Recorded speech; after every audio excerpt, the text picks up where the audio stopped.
მოგესალმებით ყველას, ძვირფასო პედაგოგებო. ახლა რაღაც ემოციები სხვადასხვა მიმართულებით დამეუფლა. ერთი მხრივ ძალიან მიხარია ამას, რასაც ვხედავ, ამ წამოწყებას და მას მოუბრუნდები. მეორე მხრივ ძალიან გულიმწყდება, რომ თავად ვერ ვიქნები ჩართული ამ პროცესში, როგორც ქალბატონმა თამარმა ბრძანა. დაახლოებით 18 წლის განმავლობაში მეც ვიყავი აქტიური მონაწილე ახალგაზრდა იურისტთა ასოციაციის სხვადასხვა პროექტების და პროგრამების, რომლის მიზანი იყო სწორედ სამოქალაქო განათლების საკითხებში მეტი სიცხადის შეტანა და ამ თვალსაზრისით ინსტიტუციური სისტემების ჩამოყალიბება როგორც სკოლაში, ისე სხვაგანაც. რაც შეეხება იმას, რომ ქალბატონ თამარ თუ ძალიან გაკლივართ ამ საქმეში, ეს საკითხი მარტივად წყდება. უახლოეს არჩევნებზე ხმა აღარ უნდა მომცეთ არავინ და მე დაგიბრუნდებით და შემოვალ ისევ აუდიტორიაში, ასე რომ ესეც შესაძლებელია. პირველ რიგში ძალიან სასიამოვნოა, რომ ჩვენ ხედავთ აქ თანამშრომლობის მაგალითს მთავრობას, რომელიც განათლების სამინისტროს სახითაა წარმოდგენილი, ქართულ არასამთავრობო სექტორს, რომელიც ახალგაზრდა იურისტთა ასოციაციითაა წარმოდგენილი და საერთაშორისო დონორ ორგანიზაციებს, გერმანიის ტექნიკური თანამშრომლობის ორგანიზაციას, რომელიც ამ პროექტს მხარს უჭერს.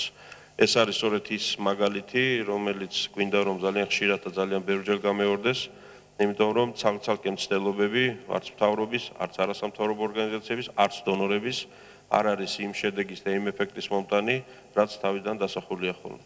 მაგრამ ყველაზე მნიშვნელოვანი კომპონენტი ცხადია ამ საქმის ბრძანდებით თქვენ, ანუ ის ადამიანები, რომლებმაც გადაწყვიტეთ მიიღოთ მონაწილეობა ამ პროექტში და ამითი რაც დავხვეწოთ, მე ვიტყოდი უფრო მეთოდოლოგია სწავლების, იმიტომ რომ ის რაც უნდა ვასწავლოთ, ის რაღაცნაირად მე მგონი არც კი ისწავლება. ანუ უნდა ვასწავლოთ რა, უნდა დავეხმაროთ ჩვენს პატარა თანამოქალაქეებს, რომ გახდნენ დიდი მოქალაქეები. და როდესაც მათაც მოუწევთ ქვეყნის საკითხების გადაწყვეტა არჩევნებში თუ პირადად სხვადასხვა საჯარო უწყებებში და დაწესებულებებში, მათ სწორედ სამოქალაქო, ანუ მოქალაქეობრივი პოზიციებიდან მიიღონ გადაწყვეტილებები. ცხადია, ამის სწავლება ალბათ არც ერთი საგნის ფარგლებშია შესაძლებელი, არც ერთი წლის განმავლობაშია შესაძლებელი. პრაქტიკულად ჩვენ საუბრობთ სასკოლო განათლების იმ ასპექტზე, რომელსაც აღზრდა ქვია მოსწავლის. და ეს აღზრდა ხდება ყველა საგნის სწავლების დროს. ფიზიკას ვასწავლით ბავშვებს, იქაც მოქალაქეებს უნდა ვაყალიბებდეთ, ქიმიას, ჰუმანიტარულ საგნებს, საზოგადოებრივ ცოდნებებს და ასე შემდეგ. ამასთანავე ფაქტია, რომ ჩვენი მონდომება ხშირად იმ შედეგს ვერ იღებს, რაც გვინდა ხოლმე. და აი აქ უკვე სწორედ მეთოდოლოგიური საკითხებია, ტექნოლოგიური საკითხებია, რომელშიც ჩვენ საგანმანათლებლო სისტემას, რა თქმა უნდა, ჭირდება სერიოზული დახმარება და წინსვლა. ამიტომ განათლების სამინისტროს მხრიდან ერთი მხრივ ამ თემის და პრობლემის აღიარება, მეორე მხრივ ამ მიმართულებით ნაბიჯების გადადგმა არის რა თქმა უნდა სწორი, მაგრამ ისიც ვიცით, რომ ეს არის რაღაც საერთო ეროვნული მნიშვნელობის საქმე. იმიტომ რომ ჩვენ ყველა მოსწავლეზე ვსაუბრობთ და არ იქნება სწორი რამოდენიმე ელიტურ სკოლაში ან რაღაცა საპილოტე მიმართულებით ამ ქალაქში ან იმ ქალაქში, ასე ვთქვათ, მოვაგვაროთ საქმე და ქვეყანაში ვითარება დარჩეს ის, რაც არის.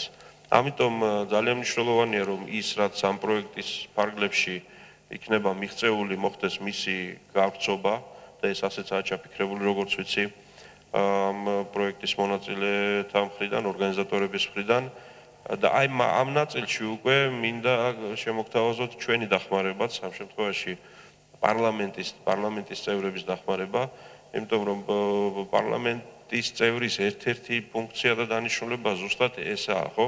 რაც შეიძლება მეტი კომუნიკაცია საზოგადოებასთან.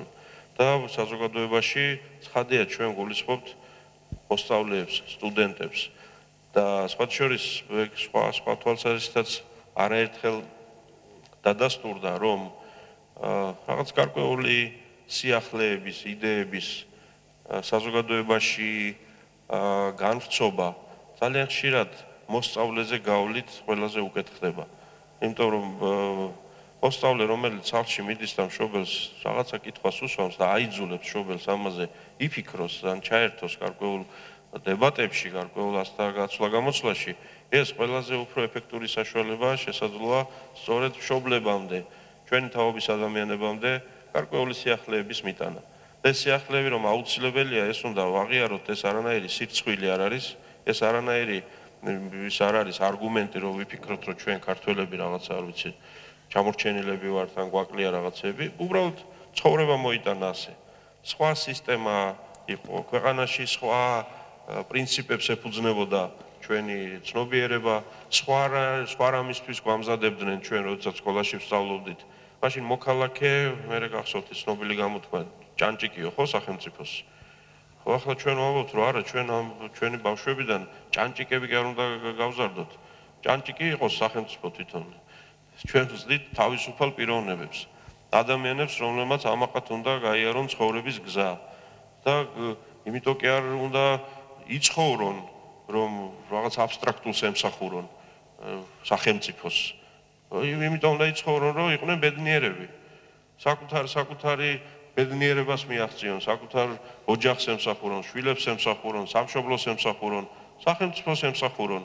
მაგრამ არა ისე, რომ მას არ აქვს თავისი პიროვნება, რომ არ აქვს თავისი სახე, რომ რა ვქნათ ახლა თუ ვიღაცები შემოგვეპატიმრება ან არ ვიცი კიდე 1000 ამბავი, მე რა მოხდა სახელმწიფო სჭირდებოდა და არა უშავს. აი ეგ აღარ გვინდა.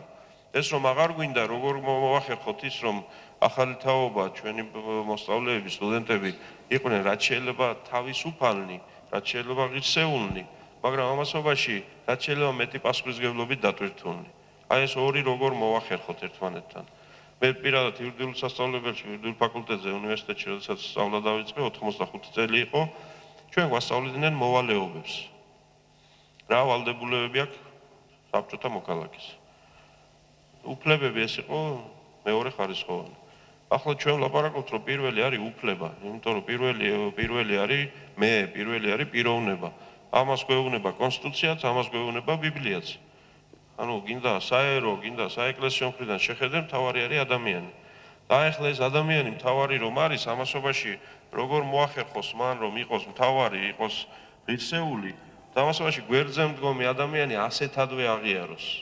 შეუძლებელი ადამიანი იყოს ღირსეული, თუ ლახავს სხვის ღირსებას. შეუძლებელი ადამიანი იყო თავისუფალი, თუ სხვის თავისუფლებას ვერ ეგუები.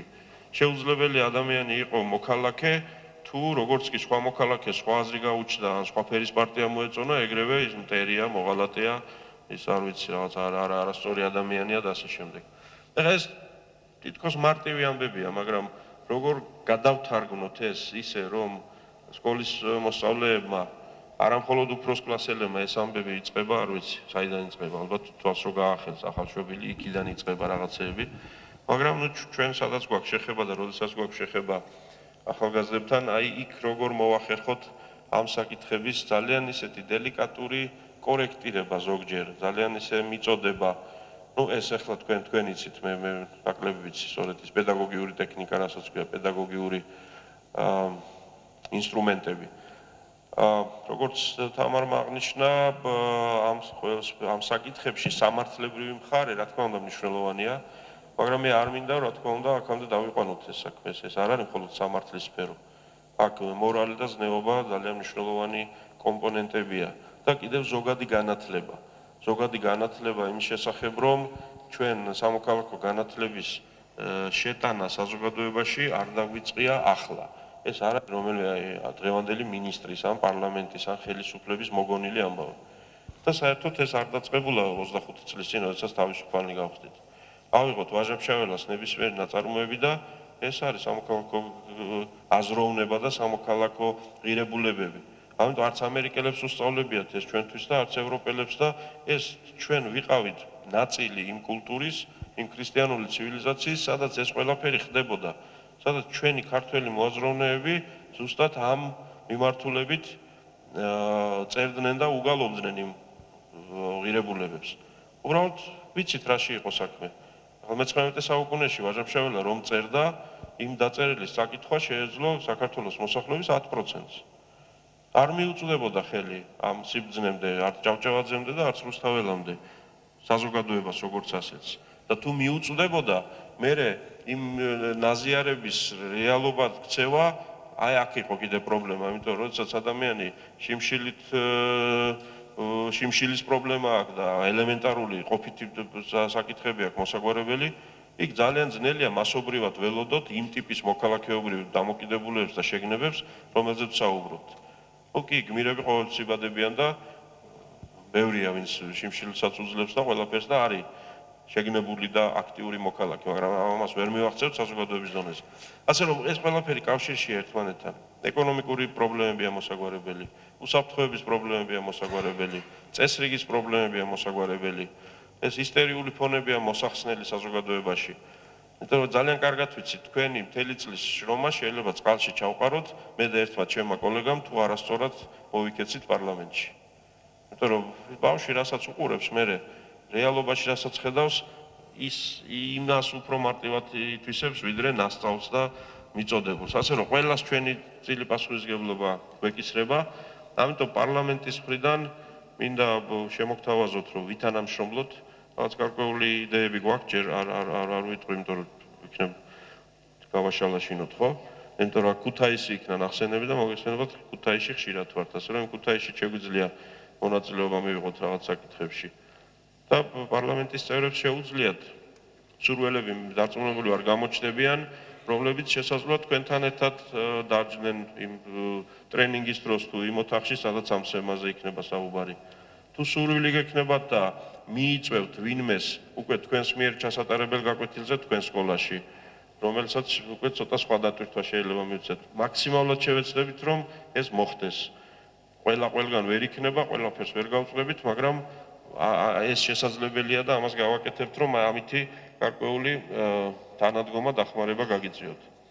ასე რომ გისურვებთ წარმატებებს, ძალიან საპასუხისმგებლო საქმეა, მნიშვნელოვანი საქმეა, ხანგრძლივი საქმეა, კიდევ მეორე ეს ერთ წელიწადში ვერ გვარდება, მაგრამ აუცილებელია. ამის გარეშე ძნელია წარმოვიდგინოთ საქართველოს ევროპული, ან ევროპა საქართველოში, ან საქართველოს ევროპაში და საერთოდ ყველაფერი ის, რაც ასე ძალიან გვინდა. კიდევ ერთხელ დიდი მადლობა ყველას ორგანიზატორებს, გისურვებთ წარმატებებს.